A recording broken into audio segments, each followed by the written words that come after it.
Bien le bonsoir à tous. J'ai la difficile tâche de vous motiver avec la réglementation. C'est un exercice particulièrement ardu, surtout après les deux présentations qu'on vient d'avoir. Mais je vais tenter de m'y atteler pour vous montrer que finalement, le problème, c'est pas vraiment la réglementation, c'est un petit peu ce qu'on en fait. La réglementation, c'est quelque chose qui est nécessaire, et en particulier sur les dispositifs médicaux. Sans vouloir être cynique, si on regarde l'évolution des dispositifs médicaux, ou si on regarde l'évolution des vies de chacun, finalement, le dispositif médical, c'est le premier objet avec lequel on est connecté, ou on est surveillé. Avant même d'arriver sur le monde, on est déjà suivi par des dispositifs médicaux. Et puis ensuite, au fur et à mesure des aléas de notre vie, on va plus ou moins être confronté à différents dispositifs médicaux, et probablement le dernier dispositif que vous verrez, ce sera un dispositif médical. Donc finalement, on se rend compte que ces dispositifs sont présents finalement tout au long de notre vie, et d'avoir une réglementation relativement établie pour assurer leur sécurité, c'est pas un mal. Donc la réglementation est pas si problématique de prime abord. On voit aussi qu'on a une grande diversité de dispositifs. Finalement, on a toute une série de dispositifs, et il faut réussir à trouver des règles communes qui peuvent s'appliquer à l'ensemble des produits qu'on utilise. Si on regarde un petit peu le marché, finalement, qu'est-ce que c'est que le marché de la fabrication des dispositifs médicaux? On a tous en tête, voilà, les grandes structures, J&J, Medtronic, enfin les grands noms qu'on voit partout. Mais en fait, dans la réalité, c'est 26 000 petites PME qui développent des dispositifs, qui développent des éléments de dispositifs. C'est 26 000 sociétés, mais c'est 95% qui sont des PME. C'est un grand nombre d'employés en Europe, donc à peu près 650 000. C'est aussi les Notified Bodies. Donc les Notified Bodies, c'est les organismes que vous allez voir pour obtenir les certifications par rapport à votre dispositif. Donc si vous voulez mettre un dispositif sur le marché, vous devez aller voir un organisme notifié qui va revoir le travail que vous avez fait et qui va déterminer si oui ou non vous êtes conforme aux différentes exigences. On en a aujourd'hui 56. Et puis l'Europe étant ce qu'elle est, parce que bon, en Suisse on pense qu'on est sur une petite île, mais notre petite île elle est quand même au milieu de l'Europe.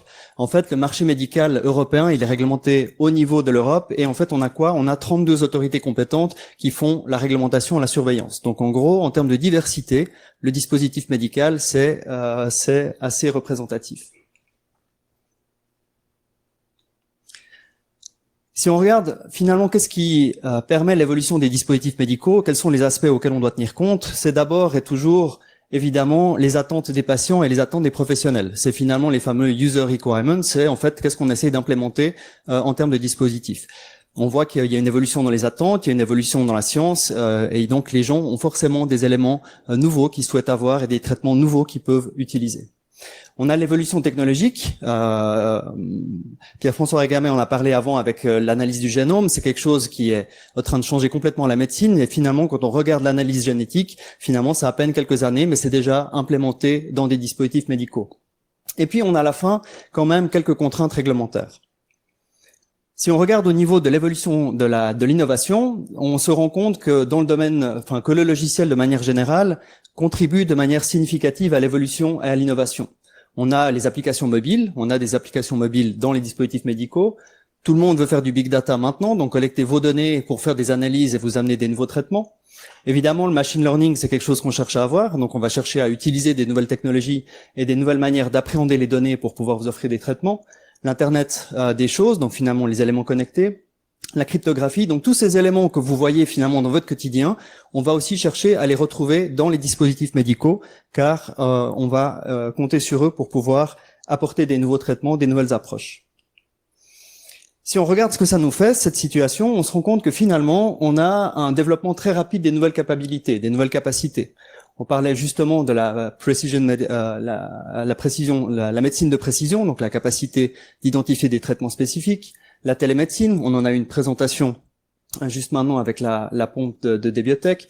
Le mobile health, donc tous ces éléments-là se déploient maintenant dans le domaine de la médecine à grande vitesse. Ce qu'on voit aussi, c'est que ça nous amène avec des systèmes de plus en plus complexes. Finalement, j'ai mon dispositif qui est connecté à un serveur, le serveur est connecté à un autre serveur et ainsi de suite.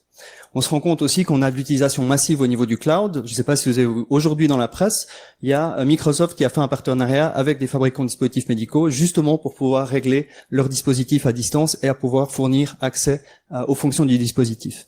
Donc on se rend compte qu'on a une interconnectivité qui grandit, et tous ces éléments-là, il faut réussir à les gérer de manière correcte. Et puis, il y a des nouvelles contraintes. On n'aime pas beaucoup changer dans le domaine médical, mais là, maintenant, avec les logiciels, il faut pouvoir les changer régulièrement. On a des nouveaux canaux de distribution. Vous allez chercher votre dispositif médical sur l'App Store ou sur l'Android Store. C'est assez particulier comme approche si on vient du domaine du dispositif médical. Et évidemment, le patient qui souhaite avoir une autonomie de plus en plus grande. Maintenant, ce qu'on sait peu ou ce qu'on voit assez peu par rapport aux fabricants de dispositifs médicaux, c'est qu'en fait, on vit un tremblement de terre. Vous l'avez peut-être pas forcément remarqué, mais il y a un véritable tremblement de terre qui se passe chez les fabricants de dispositifs médicaux en Europe. C'est qu'il y a un changement de réglementation qui est en train de se produire maintenant. Donc finalement, les lois en termes de développement et de responsabilité et les exigences en termes de sécurité par rapport aux dispositifs médicaux sont en train de changer. Pour juste vous donner un petit exemple, même si en général on dit que le nombre de pages ne permet pas de juger de la qualité d'un document, on voit quand même que la nouvelle réglementation, qui s'appelle le Medical Device Regulation, est en fait un nouveau règlement qui a simplement triplé de volume. Donc il a triplé de volume. Donc aujourd'hui, et je vous parle pas du tout de cybersécurité, je vous parle juste des exigences générales au niveau des fabricants de dispositifs médicaux. Donc, on a une situation où c'est que le cadre réglementaire est en train de changer de manière très rapide et en train d'ajouter des contraintes importantes. Ces fameux organismes notifiés que j'expliquais, dont je parlais avant, donc ces laboratoires que vous allez voir pour obtenir des agréments et pour pouvoir mettre votre produit sur le marché, en fait, on les monitore depuis un certain temps. Et ce qu'on observe, c'est qu'ils sont en train de diminuer. Il y a quelques années, on en avait encore 82, et pour 2019, on s'attend d'en avoir à peu près 25. Donc, grosso modo, si on regarde bien, le nombre d'exigences a augmenté de manière drastique, et le nombre de laboratoires qui peuvent faire l'évaluation et confirmer, en fait, que vous répondez aux exigences a significativement diminué. La conséquence de tout ça, c'est quoi? C'est qu'on a un fantastique bottleneck, donc une situation, un magnifique goulot qui a été créé par la nouvelle réglementation, par les réglementations, où c'est que l'on voit d'un côté, finalement, il y a de plus en plus de requirements, donc de plus en plus d'attentes. On a de moins en moins d'organismes qui sont capables de faire ces certifications. On a des problèmes de qualification de personnes et on a plein d'autres nouvelles régulations qui arrivent. Par exemple, la GDPR, que vous devez tous adorer, elle s'applique aussi aux fabricants de dispositifs médicaux sous certains contours. Qu'est-ce que ça nous donne aujourd'hui? Ça nous donne finalement moins de produits, moins d'innovation et beaucoup plus de coûts. Alors vous imaginez bien aujourd'hui que les fabricants de dispositifs médicaux, la cybersécurité, c'est pas leur problème principal. Et c'est bien malheureux. C'est bien malheureux parce que pendant ce temps, qu'est-ce qu'on voit? On voit que finalement ces dispositifs médicaux, pour finalement resynthétiser un petit peu les éléments présentés jusque-là, on voit que les dispositifs médicaux ont un impact direct sur le patient. On voit que ces mêmes dispositifs sont relativement mal sécurisés. Alors pas tous, on a eu un exemple, l'exact contraire, mais de manière générale, ils sont relativement peu sécurisés. Ils ont besoin de pouvoir être connectés. Ils sont très peu maintenus ou sont difficiles à maintenir parce que justement, en fait, chaque fois qu'on fait un changement sur un dispositif médical, il faut refaire le passage par la boucle de certification. Donc finalement, on va tenter de changer le moins possible. Donc c'est pas tout à fait compliant ou tout à fait aligné avec les besoins de cybersécurité. On a accès à des données sensibles, ça donne des points intéressants pour entrer dans les hôpitaux et c'est tout à fait dépendant au niveau des utilisateurs. Donc ces dispositifs médicaux, on a une situation où on n'a pas vraiment le temps de s'occuper de la cybersécurité, mais on se rend compte que malgré tout, par rapport à ça, ça reste quand même des cibles très intéressantes. Pour vous donner un petit exemple, quand il y a eu la situation WannaCry en Angleterre, donc les hôpitaux suisses aussi se sont posé quelques questions, et un d'entre eux, pas forcément dans la région immédiate, a contacté ces différents fabricants pour dire tiens, finalement on a 180 dispositifs qui sont potentiellement affectés par la faille WannaCry. Chers fabricants, dites-nous ce qu'on doit faire. Alors de manière très intéressante, un petit pointage après 45 jours, 45 jours, donc pas 45 heures, donc 45 jours, on se rend compte que, une partie ont répondu, mais à la fin de la journée, qu'est-ce qu'on a? On a à peu près 30%, où c'est qu'il n'y a même pas eu de réponse. Ça veut dire qu'après 30%, finalement, le fabricant n'a même pas été en mesure de dire si finalement, il y a un problème ou il n'y a pas de problème. Donc, qu'est-ce qu'on se rend compte ici? On se rend compte que les processus de vigilance, donc les processus de réaction par rapport à ces situations, ne sont pas en place et ne permettent pas une réponse dans les temps nécessaires. Pourtant, tout le monde dira ici, finalement, il faut changer la loi. Non, la loi, on l'a déjà changée, donc on va pas la rechanger encore une fois. La loi, elle a déjà été adaptée, et voilà justement un des éléments qui se présente à nous, en fait, qui fait partie de cette nouvelle réglementation. Donc je le disais, les fabricants de dispositifs médicaux doivent faire face à une nouvelle réglementation, et ce que je vous ai mis là sur ces slides, c'est justement un extrait de ces présentations, de ces réglementations, où c'est que vous pouvez aller voir les différentes clauses. Et ce qu'on voit maintenant, c'est que lorsqu'on souhaite développer un software, on doit s'assurer, ou un dispositif médical basé sur du software, on doit s'assurer qu'il tient compte de l'état de l'art, donc il doit être conforme aux pratiques généralement admises.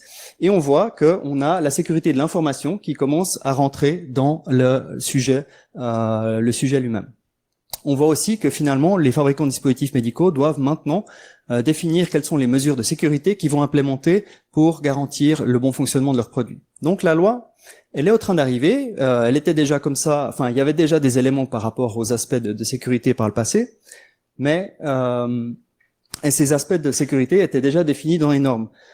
Stéphane Pronequet parlait de la 62304, qui est en fait la norme qui vise à déterminer les règles qu'on doit appliquer pour développer un logiciel dans le domaine du médical, et on voit que déjà ce standard-là inclut des éléments qui sont liés à la cybersécurité.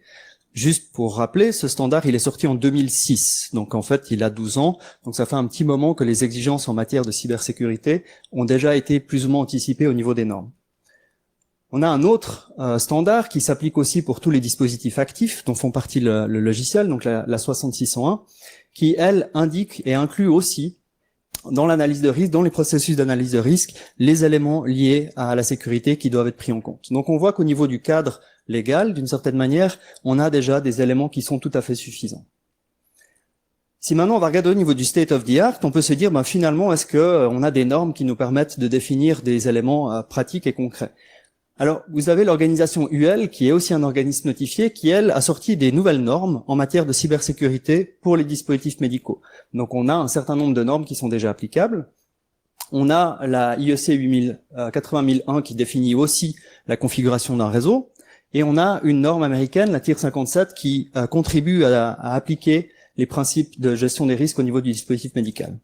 Ceci étant dit, on parle du dispositif médical, mais le dispositif médical, c'est juste une autre industrie parmi d'autres industries. Et finalement, les standards qui existent déjà, que ce soit au niveau de la sécurité industrielle, la IEC 62443, ou tout le petit corpus des ISO 27001 que vous connaissez probablement, sont toutes des normes qui finalement sont parfaitement applicables au niveau des dispositifs médicaux. Et au niveau des guidance internationales, on va retrouver les mêmes documentations qui s'appliquent de la même manière. Donc quelque part, il est vrai que le corpus réglementaire, il est peu connu, il n'est pas très bien appliqué, mais il est quand même relativement disponible. Maintenant, si on regarde la situation, et peut-être finalement pour quelles raisons est-ce qu'on n'arrive pas à avancer, à progresser sur ce sujet, alors je me suis amusé à faire une petite recherche sur le site de Swissmedic pour regarder ce qu'on trouvait au niveau de la cybersécurité. On trouve 0. Donc en fait, il n'y a rien. Bon, c'est la Suisse, La Suisse, on est toujours un petit peu lent, il faut du temps, etc. Alors allons regarder chez nos voisins. Alors on va regarder à la France. La France est un grand pays qui est juste à côté, regardons ce qu'ils font. Donc la France, ils font en fait des séances. En fait, ils font des séances, et dans les séances, ils essayent de déterminer quelles sont les règles qu'on va appliquer. Bon, c'est bien. Donc on se dit qu'on voit qu'il y a des règles qui s'appliquent, les autorités compétentes veulent chercher quelles règles appliquer, donc c'est bien, ça tourne en rond. Bon, allons voir les Allemands. Finalement, les Allemands sont les gens efficaces, apparemment, c'est comme ça qu'ils sont perçus en Europe. Finalement, on fait un peu la même chose en Allemagne. On s'assied autour d'une table et puis on essaie de discuter pour décider quelles sont les règles qu'on va appliquer. Bon, donc ça c'est l'Europe. L'Europe et sa bienveillance. Et puis après, on peut aller regarder finalement comment ça se passe ailleurs. Alors on a des élections là-bas aux États-Unis, chacun y trouvera ce qu'il y souhaite.